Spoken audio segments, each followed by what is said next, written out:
చాలు, గంటలు గంటలు అవసరం లేదు. దాన్ని గమనిస్తూ మన గురువు మన లోపలనే ఉన్నాడు, మనమే దేవుడు.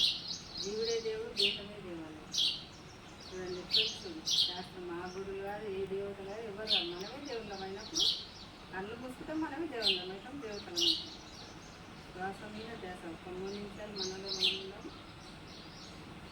పల్లె మేలుకోవాలి, ప్రతి ఇల్లు మేలుకోవాలి, మన్ను ప్రజలు మేలుకోవాలి, నవ సమాజం అవతరించాలి.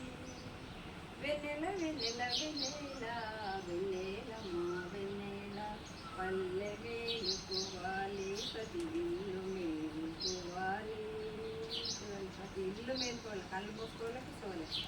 ధ్యానం వలన మనిషి యొక్క తెలివి పెరిగెను, ఆ తెలివి పెరిగి మనిషి యొక్క విలువ పెరిగెను. మన ధ్యానంలో కూర్చుంటేనే ఆ విలువ పెరుగుతుంది. నా విలువనే వేరు, ఆ విలువ ఉన్న వాళ్ళే ఇక్కడ మనం అందరం కలుసుకుంటాం. ఈ సమాజంలో సమస్యలే తీరిపో. వెన్నెల వెన్నెల వెన్నెల వెన్నెలమ్మా వెన్నెల, పల్లె మేలుకోవాలి, పది మేలుకోవాలి, శారీరక ఆరోగ్యం